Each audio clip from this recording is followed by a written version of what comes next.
3 tips on how to manage your notice period. What should you be doing to enhance your reputation during the notice period?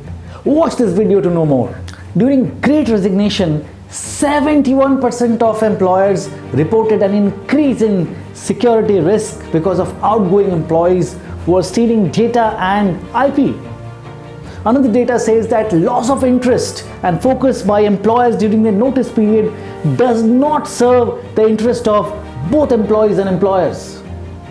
This data is only sharing us how pathetically employers behave or conduct themselves during the notice period. And what do you think are the reasons for that? There are 3 reasons. Number 1, excessive focus on future job and opportunity and completely delinking from existing role even if they are taking salary during the notice period.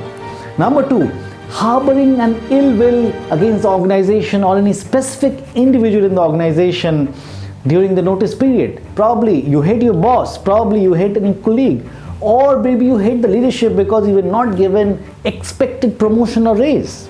And number 3, simply because people are careless and do not show enough professionalism and integrity.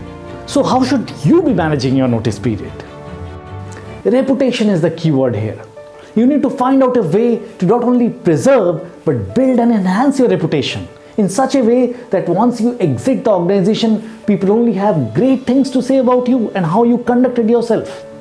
This is very important for multiple reasons. Number 1, you never know how your next venture works out, and hence you would want to keep the bridge on so that if you have to rejoin your existing organization, you should be able to do that. Number 2, you may need future references from your boss, colleagues. And number 3, you would always want to take the network with you and they saying great things about you because you don't know there is so many ways you may need them and they may need you. So there are 2 factors that you need to focus on to really create a great reputation during your notice period.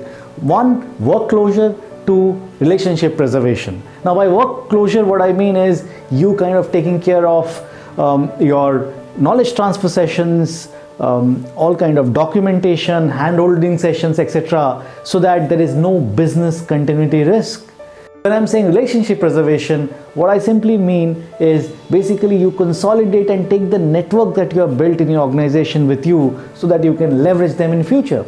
So let's look at the various scenarios possible in the form of a 2x2 matrix, where we will see based on what weightage you have or how much strength you or anyone has, what could be a possible outcome. So here you go, the 2x2 matrix. X-axis you have work closure, y-axis you have relationship preservation. Now quadrant 1 is the worst. If you do none, people will say bad things about you. So please, this is not even under consideration. Quadrant 2, great, you have completed your work, you have done your hand-holding sessions, your all kind of KT, knowledge transfer sessions, the documentations, everything. But that is hygiene, that is what the organization needed from you and you've given.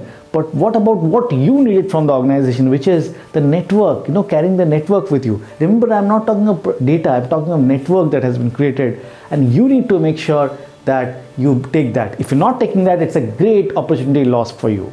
Come to quadrant 3, and this is where you have the best of both worlds. Most aspired quadrant, this is what you should try and strive to be.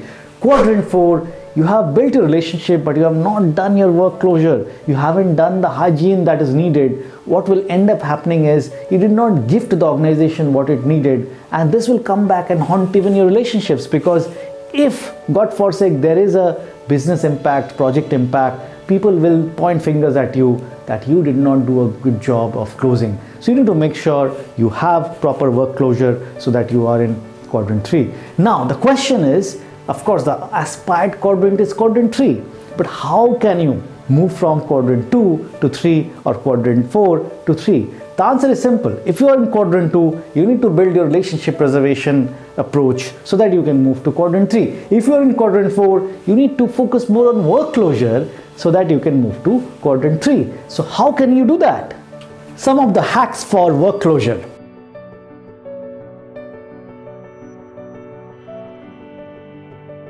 Number 1, make sure all your knowledge transfer sessions and handover sessions are done on time and approved.